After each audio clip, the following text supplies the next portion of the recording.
Bismillahirrahmanirrahim. Assalamualaikum warahmatullahi wabarakatuh.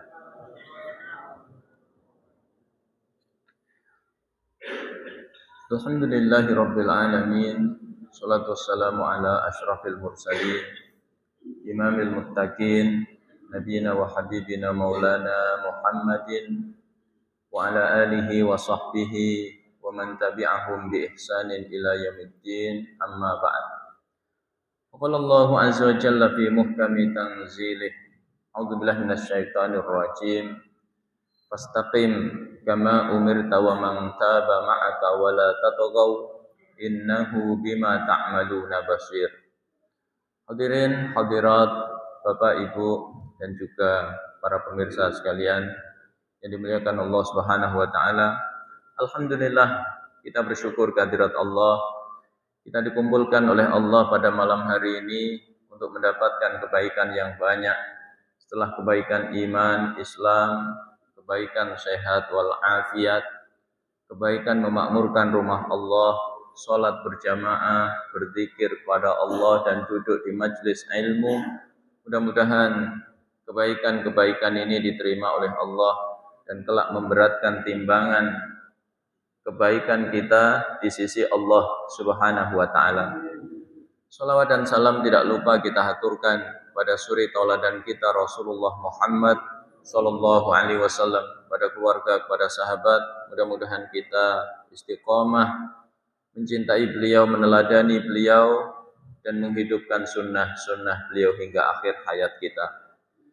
Jemaah dimuliakan oleh Allah, mari kita lanjutkan interaksi kita terhadap kitab Al-Arba'in An-Nawawiyah yang dihimpun oleh Al-Imam Muhyiddin Abu Zakaria Yahya bin Syaraf An-Nawawi Ad-Dimashqi Asy-Syafi'i.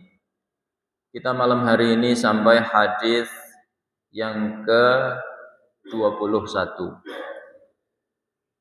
An Abi Amrin wa qila Abi Amrah Sufyan ibni Abdillah Al-Thaqafi radhiyallahu anhu qala qultu ya Rasulullah kulli fil islami qawlan la as'alu anhu ahadan ghairak qala qul amantu billah thumma istaqim. Rawahu Muslim. Dari Abu Amr, ada yang mengatakan Abu Amrah. Nama aslinya Sufyan bin Abdillah Al-Thaqafi. Semoga Allah meridainya. Beliau berkata, aku berkata ya Rasulullah, wahai Rasulullah sallallahu alaihi wasallam, tolong katakan kepadaku satu perkataan tentang Islam yang aku tidak perlu bertanya kepada orang lain selain engkau. Maka Rasulullah sallallahu alaihi wasallam bersabda, katakan aku beriman kepada Allah lalu beristiqomahlah. Hadis ini diriwayatkan oleh Imam Muslim. Mari kita berinteraksi dengan hadis ini dari awal hingga akhir. Pertama, sanad hadis ini dari Abu Amr. Ada yang mengatakan Abu Amrah, yaitu Sufyan bin Abdillah Al-Thaqafi. Beliau berasal dari negeri Taif, sekitar 90 kilo dari Makkah Al-Mukarramah, sebuah daerah yang dingin, sejuk, indah, hijau. Bapak kalau umroh ada paket plus ziarah Taif. Maka begitu kita berada di Taif, rasanya malas pulang. Saking indahnya. Dahulu negeri Taif ini digunakan oleh penduduk Makkah untuk mengademkan diri ketika terjadi musim panas yang terik di kota Makkah. Maka mereka ngadem di Taif. Di situ banyak kebun anggur. Maka ada satu peristiwa menarik yang diabadikan dalam sejarah. Ketika Rasulullah berdakwah di Makkah, lalu ditolak oleh penduduk Makkah, maka beliau kemudian mencoba berdakwah ke Taif. Ternyata penolakan penduduk Taif tidak kalah garang dengan penduduk Makkah. Nabi dilempari dengan batu hingga kaki beliau berdarah-darah. Malaikat penjaga gunung geram. Malaikat penjaga gunung keluar. Hei Muhammad, gimana pendapatmu kalau aku lempar mereka dengan 2 gunung besar? Jadi mereka lempar batu, malaikat hendak lempar gunung. Kalau kita di posisi Nabi, Pak, kita dizalimi, dilempari batu, kaki kita berdarah-darah. Lalu ada malaikat berbaik hati menawari kita bantuan seperti tadi. Itu kira-kira kita terima apa kita tolak? Nah, itu kalau kita, ya. Nabi manusia yang sangat memikirkan umatnya. Maka beliau mengatakan, justru aku berharap dari keturunan-keturunan mereka menjadi manusia-manusia yang beriman kepada Allah. Allahumma hdi qaumi fa innahum la ya'lamun. Ya Allah, beri hidayah kaumku, sungguh mereka tidak tahu. Maka ada seorang penjaga kebun anggur, namanya Adas. Ketika Rasulullah Sallallahu Alaihi Wasallam dilempari batu dan lain sebagainya, maka beliau kemudian berlindung di kebun anggur. Maka Adas ini memberikan anggur kepada Rasulullah Sallallahu Alaihi Wasallam. Ketika Rasulullah hendak memakannya, Rasulullah membaca Bismillah. Maka Adas heran. Dia bertanya, tidak ada penduduk di sini yang mengucapkan kalimat itu. Siapakah engkau? Aku Muhammad, Rasulullah utusan Allah. Kamu dari mana? Aku dari Irak. Masya Allah, itu daerahnya saudaraku, namanya Yunus bin Matta, yaitu Nabi Yunus alaihi salam. Maka seketika Adas bersimpuh di hadapan Nabi, kemudian menyatakan keimanannya. Maka untuk mengenang sosok Adas ini, di sana dibangun masjid namanya Masjid Adas. Tapi sudah tinggal tersisa puing-puingnya. Jadi Sufyan bin Abdillah ini sahabat yang berasal dari negeri Taif. Setelah kita berinteraksi sedikit dengan biografi perawi hadis ini, mari kita masuk ke dalam isinya. Pertama, hadis yang pendek tadi, yang merupakan jawami'ul kalim, salah satu mukjizat Nabi. Kalimat yang pendek tapi mengandung makna yang sangat padat.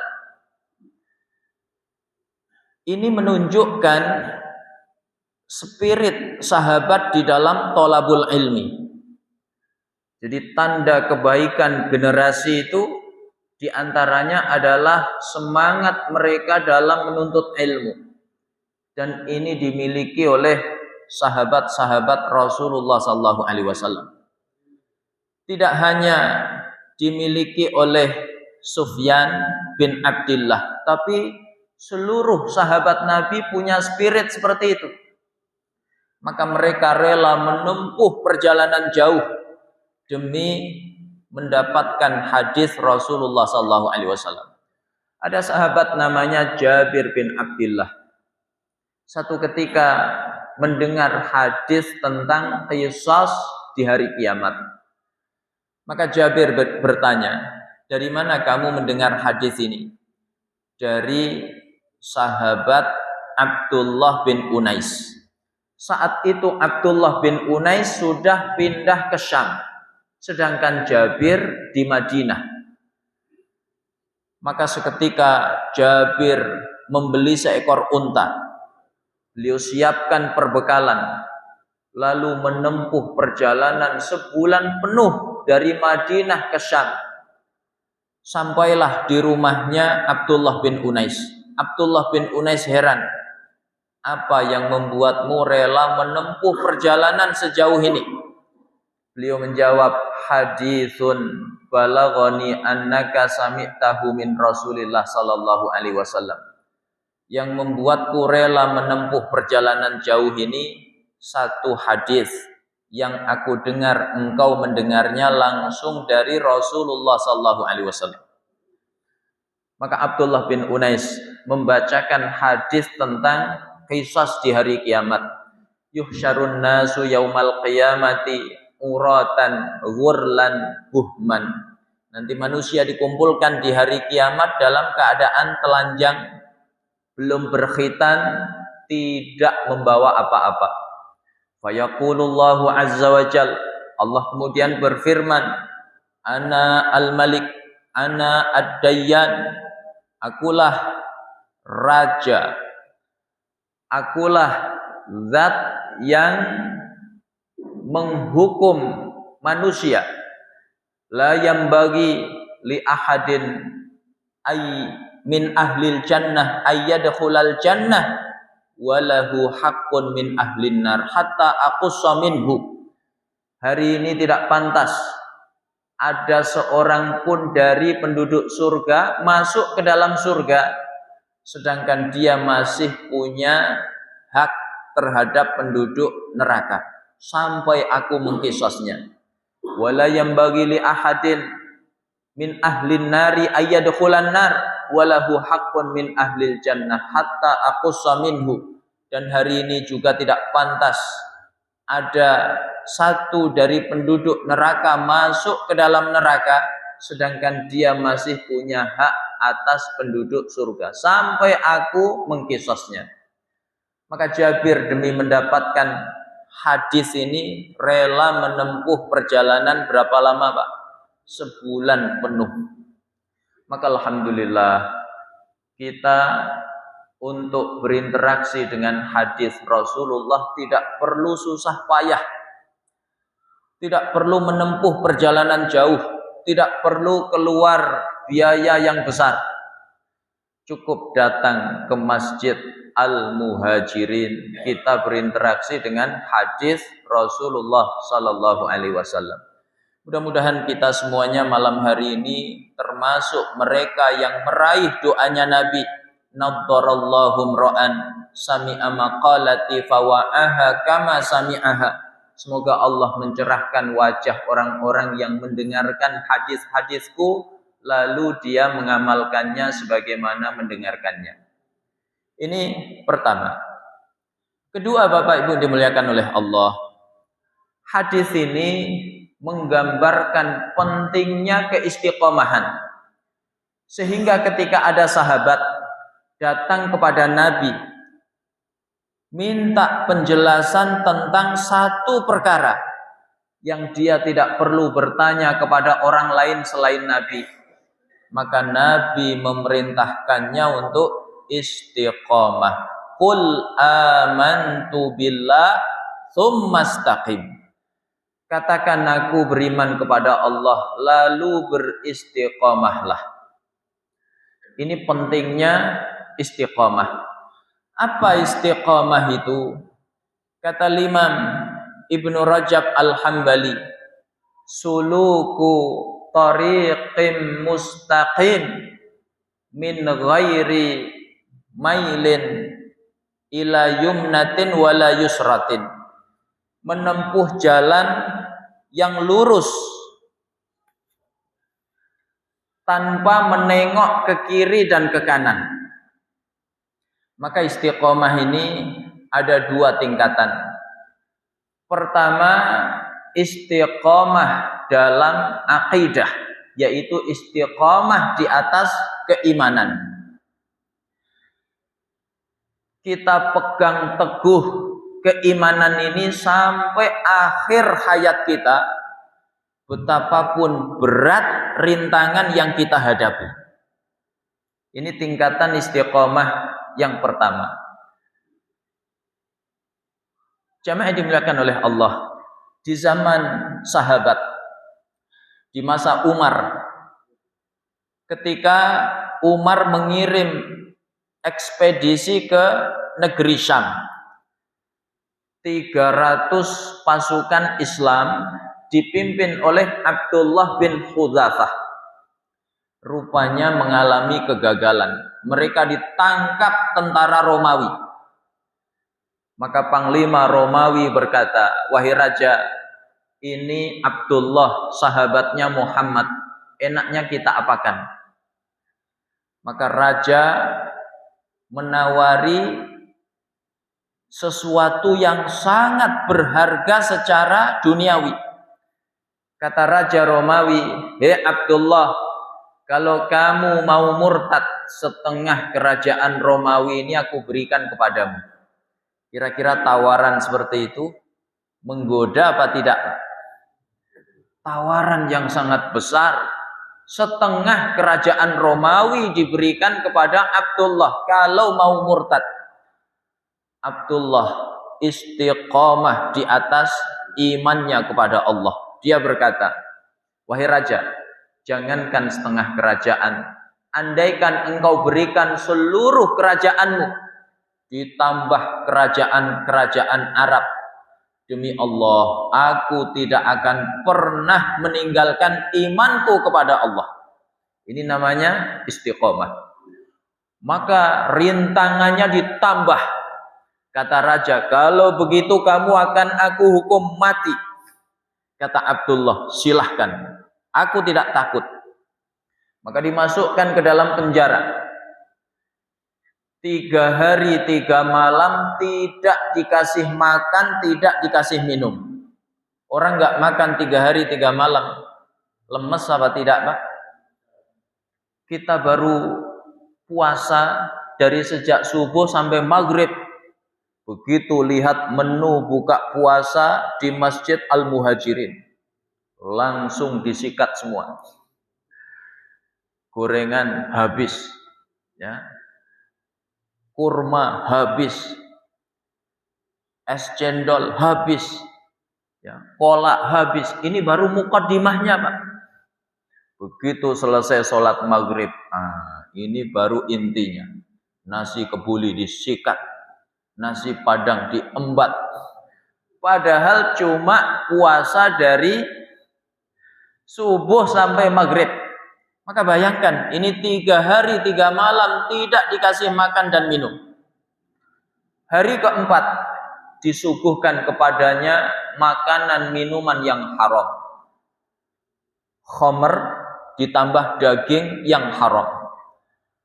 Maka Abdullah berkata, "Wahai raja, andaikan aku makan daging ini, minum khamr ini, aku dimaafkan oleh Allah. Karena aku dalam kondisi yang sangat darurat. Tapi aku tidak sudi Islam ini ditertawakan oleh manusia seperti Anda." Maka sekalipun lapar, haus, beliau tidak mau makan. Karena khawatir ditertawakan oleh orang-orang kafir. Maka ini penting. Kita semua hari ini adalah duta-duta Islam. Siapapun kita, apapun profesi kita, di pundak kita melekat al-Islam. Maka jangan sampai Islam ini rusak di mata manusia karena perilaku kita. Akhirnya kemudian dipanaskan, ya, sebuah bejana.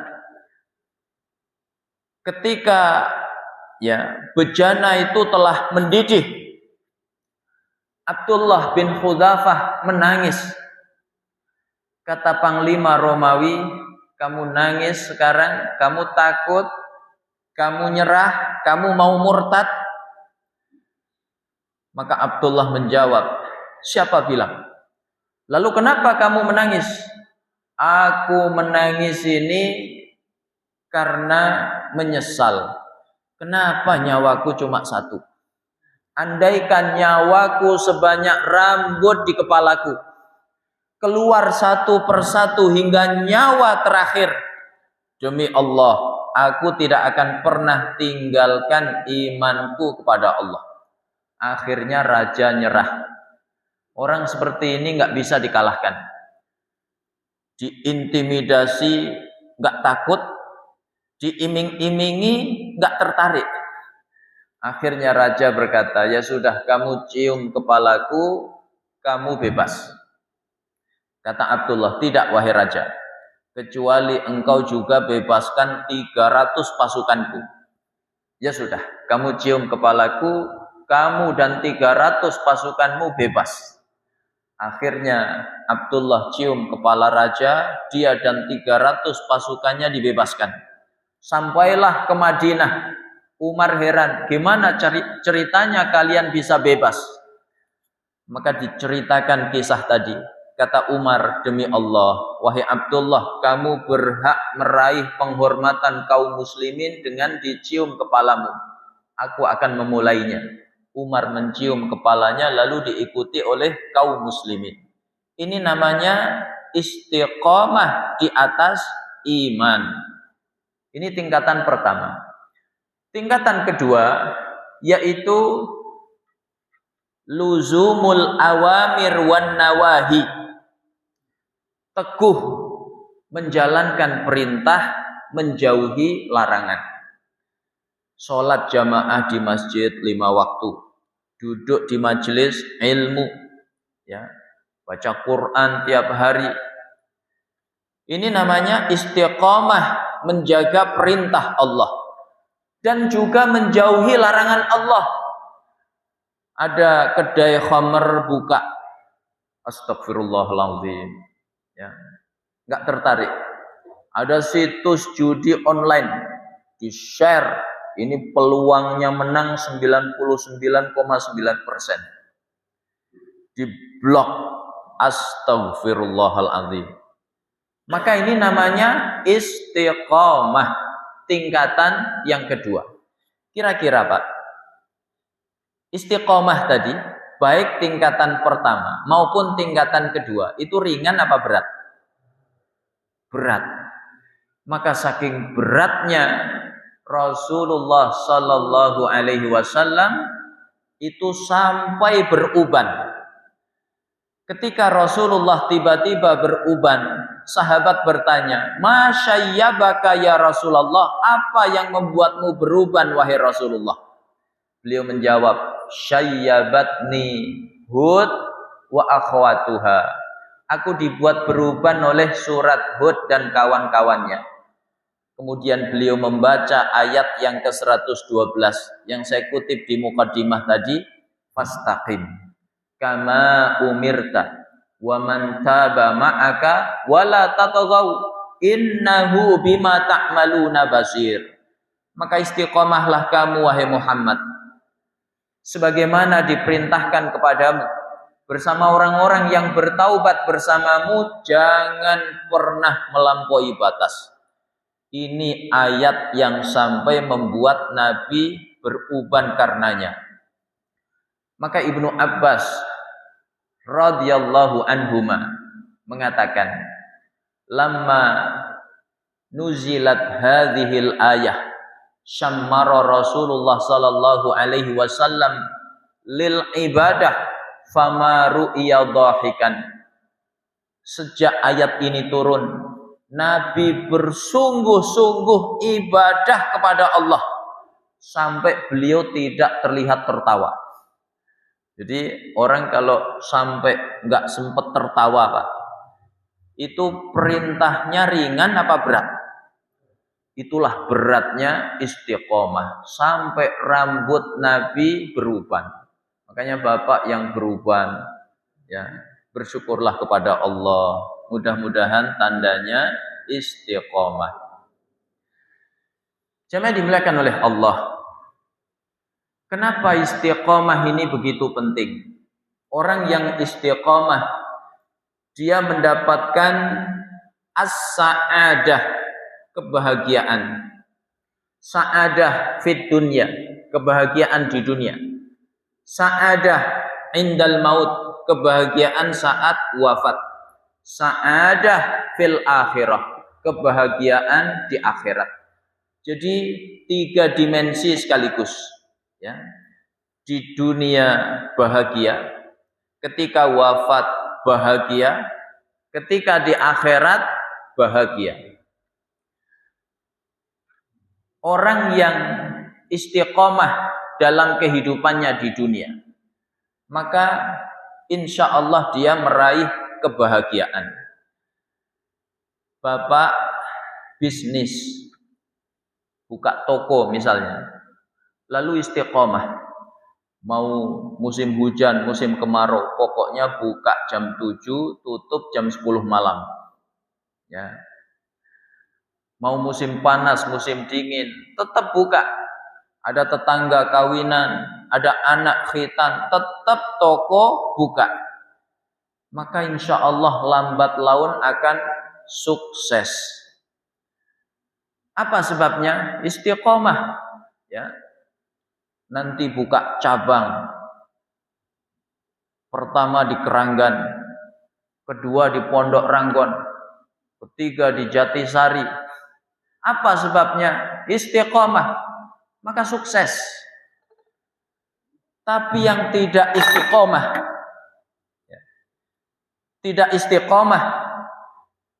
anaknya khitan, toko tutup, tetangganya nikah, toko tutup, ya.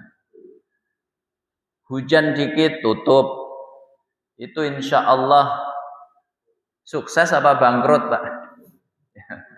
Pelanggannya kabur semua. Maka Allah isyaratkan dalam surat Al-Jin, ayat yang ke-16, wa allawistaqamu 'alat tariqati la asqainakum ma'an ghadaqa. Dan sekiranya kalian istiqomah di atas jalan Islam, maka niscaya kami akan beri kepada kalian air yang berlimpah. Begitu salah satu penjelasan ulama tafsir. Jadi istiqomah di atas Islam, maka Allah akan berikan air yang berlimpah. Air ini ya simbol kenikmatan dunia. Jadi orang istiqomah, dunianya sukses. Kedua, kebahagiaan saat meninggal dunia. Orang kok hidupnya istiqomah, wafatnya ya husnul khatimah. Sejarah bercerita, ada ulama ahli hadis di abad ketiga di sebuah negeri yang bernama Roy. Namanya Abu Zur'ah Ar-Razi. Beliau ulama ahli hadis yang sehari-hari istiqomah mendakwahkan hadis Rasulullah SAW. Maka lihat akhir hayatnya. Ketika beliau sakitnya mulai parah, murid-muridnya menjenguknya. Muridnya sungkan untuk mentalqin la ilaha illallah. Apa sebabnya? Yang mau wafat ini bukan sembarang orang. Ulama besar ahli hadis yang sangat terkemuka. Bahkan murid-muridnya juga sudah menjadi ulama. Akhirnya muridnya inisiatif begini. Guru kita ini semasa hidup sangat mencintai hadis Nabi. Memuliakan hadis Nabi. Mendakwahkan hadis Nabi. Ayo kita bacakan hadis tentang keutamaan membaca la ilaha illallah di akhir hayat. Maka dibacakan sanadnya. Haddatsana fulan, haddatsana fulan, haddatsana fulan. Imam Abu Zur'ah yang kondisinya sudah payah, begitu mendengar sanad hadis dibaca, langsung beliau respon. Beliau minta dibantu duduk, maka didudukkan. Beliau kemudian melanjutkan sanad hadis yang belum selesai. An Mu'adz bin Jabal radhiyallahu anhu qala Rasulullah sallallahu alaihi wasallam, man kana akhiru kalamihi la ilaha illallah. Dari Mu'adz bin Jabal, semoga Allah meridhoinya. Beliau berkata, Rasulullah sallallahu alaihi wasallam bersabda, siapa yang ucapan terakhirnya la ilaha illallah, begitu sampai pada kalimah la ilaha illallah, diwafatkan oleh Allah. Akhir hayat seperti ini indah apa tidak? Tidak sekedar baca la ilaha illallah, tapi berikut hadisnya. Apa sebabnya? Karena hidupnya istiqomah mendakwahkan hadis-hadis Nabi. Wafatnya pun saat berinteraksi dengan hadis. Apa kelanjutan hadis yang terputus tadi? Dakhalal jannah, dia masuk surga. Kemudian yang ketiga, istiqomah menyebabkan kebahagiaan di akhirat. Kebahagiaan pertama dari sisi pahala. Orang kok istiqomah, maka dia mendapatkan pahala amal yang dia istiqomahkan, sekalipun dia tidak bisa menunaikannya karena uzur tertentu. Kata Nabi, man safara au marido kutiba lahu ma kana ya'maluhu sahihan muqiman. Siapa yang safar atau sakit sehingga tidak bisa mengamalkan amal yang rutin dia kerjakan. Biasanya sholat jamaah di Masjid Al-Muhajirin, tapi karena safar maka dia tidak jamaah. Biasanya sholat sunnah qobliyah ba'diyah, karena safar tidak bisa dia tunaikan. Biasanya qiyamul lail, karena safar atau karena sakit dia tidak bisa menunaikan. Maka kata Nabi, kutiba lahu ma kana ya'maluhu sahihan muqiman. Tetap dicatat oleh Allah amal-amal yang biasa dia kerjakan ketika dia sehat, ketika dia tidak safar. Ini pentingnya istiqomah, ya. Kemudian kebahagiaan meraih surga Allah. Kata Allah, innal ladzina qalu rabbunallahu tsumma istaqamu tatanazzalu alaihimul malaikatu alla takhafu wa la tahzanu wa abshiru bil jannati allati kuntum tu'adun. Sesungguhnya orang-orang yang mengatakan Tuhanku adalah Allah, lalu dia istiqamah, maka malaikat turun kepadanya. Malaikat itu memberi kabar gembira. Kamu tidak perlu takut, ya. Maksudnya takut menyongsong kehidupan setelah kematian. Takut di alam kubur, takut di alam akhirat, enggak perlu. Apa sebabnya? Allah menjamin ampunan atasmu, Allah menjamin surga atasmu. Wala tahzanu, tidak perlu bersedih atas apa yang ditinggalkan. Sedih memikirkan keluarga, anak. Allah sudah menjamin kecukupan dan keselamatan mereka, ya. Wa abshiru bil jannati allati kuntum tu'adun, dan berbahagialah kalian meraih surga yang dijanjikan oleh Allah Subhanahu wa taala. Ini pentingnya istiqomah. Pelajaran berikutnya yaitu bagaimana kita meraih keistiqomahan. Pertama, yaitu dengan thalabul ilmi, menuntut ilmu. Maka ngaji seperti malam hari ini penting dalam rangka apa? Menjaga keistiqomahan hati kita.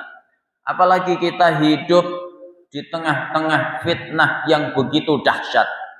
Fitnah yang kita hadapi hari ini dua dimensi sekaligus. Ada fitnah syahwat, ada fitnah syubuhat, tipuan-tipuan seputar agama.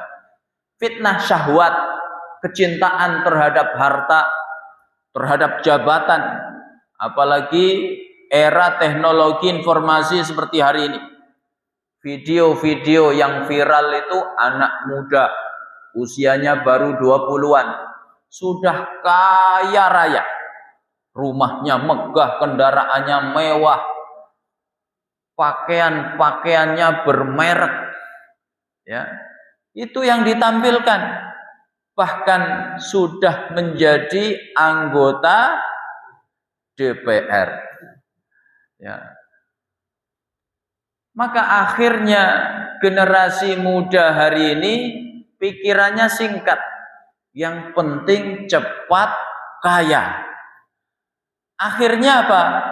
Kalau dia pejabat ya korupsi supaya cepat kaya. Kalau dia enggak pejabat ya judi. Dan hari ini betapa banyak generasi ini terjebak judi online. Ya. Akhirnya apa? Solusinya pinjaman online. Ya. Akhirnya terpuruk dia, hancur gara-gara judi dan pinjol. Jemaah dimuliakan oleh Allah. Ini namanya fitnah syahwat.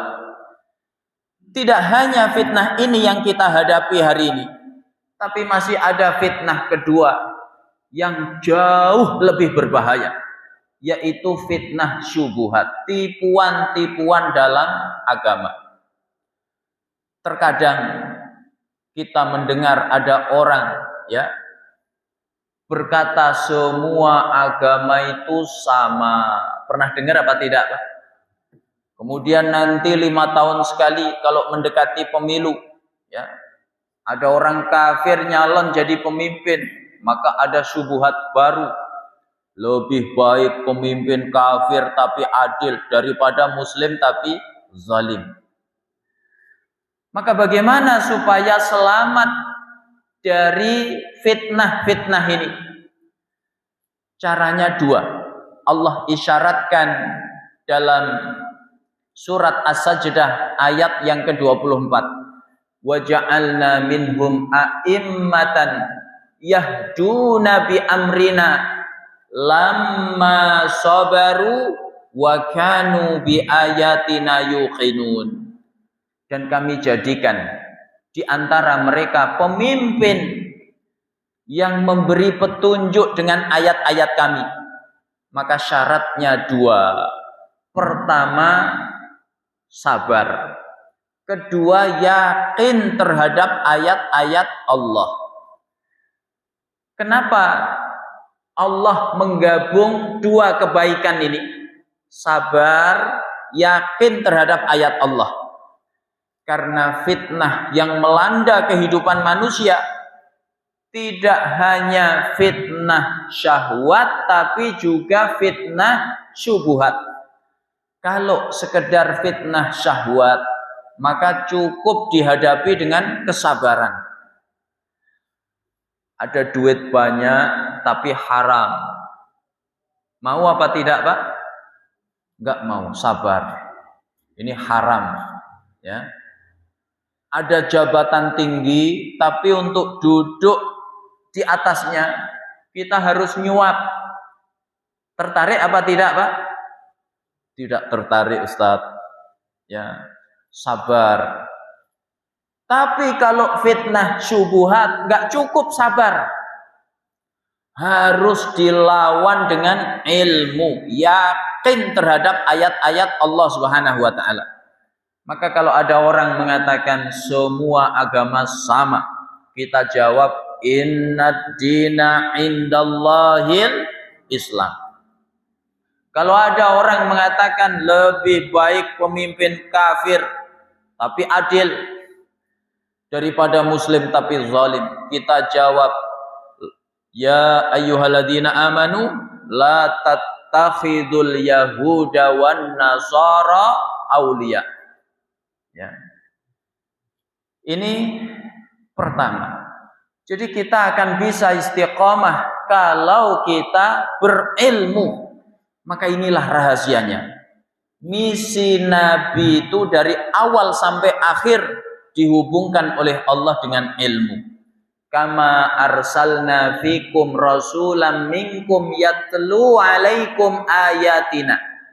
Demikianlah kami utus seorang rasul ke tengah-tengah kalian dari kalangan kalian dalam rangka membacakan ayat-ayat kami. Ini ilmu.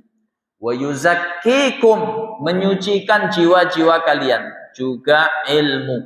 Wa yu'allimukumul kitaba wal hikmah, mengajarkan kepada kalian Quran dan sunnah. Ini ilmu. Wa yu'allimukum ma lam takunu ta'lamun, mengajarkan kalian perkara-perkara yang kalian tidak ketahui, juga ilmu. Ya. Maka penting duduk di majelis ilmu. Ini mengantarkan kita pada keistiqomahan.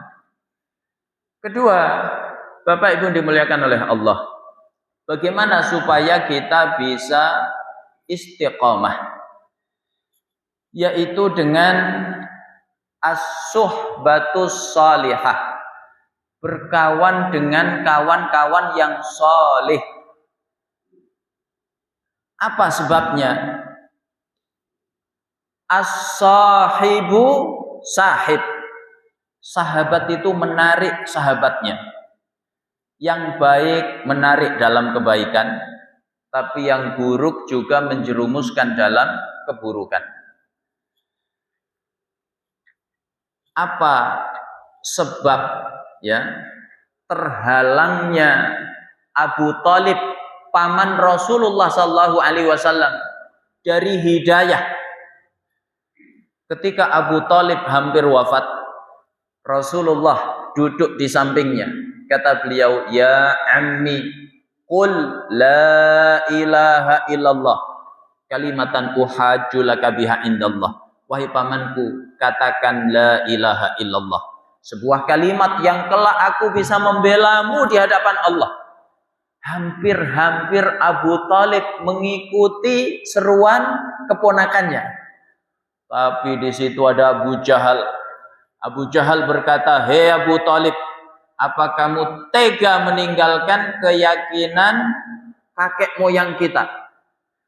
Akhirnya Abu Thalib tidak jadi mengucapkan la ilaha illallah.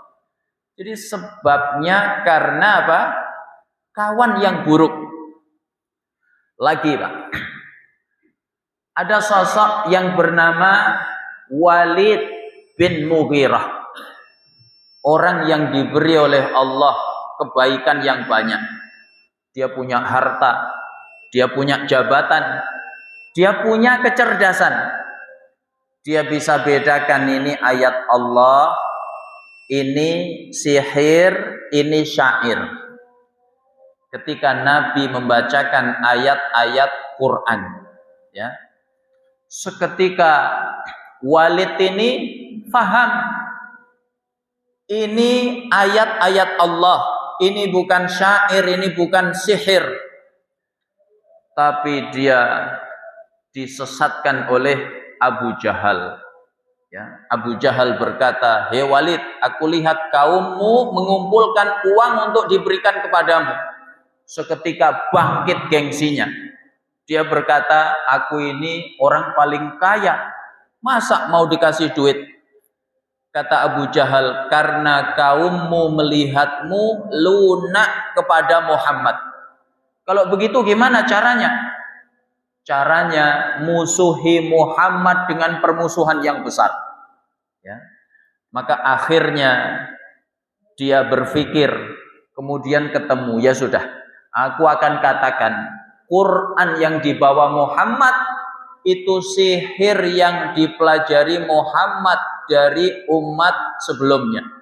Quran yang dibawa Muhammad tidak lain tidak bukan hanyalah syair-syair buatannya Muhammad. Maka Allah turunkan ayat yang menjelaskan nasibnya Walid di neraka. Orangnya masih di dunia, Pak. Tapi turun ayat menjelaskan nasibnya di neraka. Ya. Zarni wa man khalaqtu wahida wa ja'altu lahu malam mamduda wa banina syuhuda wa mahattu lahu tamhida thumma yatma'u an azid kalla innahu kana li ayatina anida saurhiquhu sa'uda innahu fakkara wa qaddar faqutila kaifa qaddar thumma qutila kaifa qaddar thumma nazar thumma abasa wa basar thumma adbara wastakbar faqala in hadza illa sihrun yu'thar in hadza illa qaulul bashar sauslihi saqar wa ma adraka ma saqar la tubqi wa la tadhar lawahatul lil bashar 'alaiha tis'ata asyar. Kata Allah, aku akan lempar dia ke neraka Saqar. Neraka yang tidak menyisakan dan tidak meninggalkan sedikit pun, yang membakar kulit sampai hangus. Pada neraka itu terdapat 19 malaikat penjaga. Ini bahayanya salah pilih kawan. Maka alhamdulillah kita dikumpulkan oleh Allah bersama kawan-kawan yang saleh. Mudah-mudahan majelis ilmu yang kita ikuti mengantarkan kita bisa istiqomah di jalan Allah Subhanahu wa taala. Ini yang dapat saya sampaikan. Kalau ada yang benar semata-mata dari Allah. Kalau ada yang salah ini kekhilafan saya mohon maaf yang sebesar-besarnya. Aqulu qauli hadza wa sallallahu ala nabiyyina Muhammad wa ala alihi wa sahbihi wa sallam. Walhamdulillahi rabbil alamin. Assalamualaikum warahmatullahi wabarakatuh.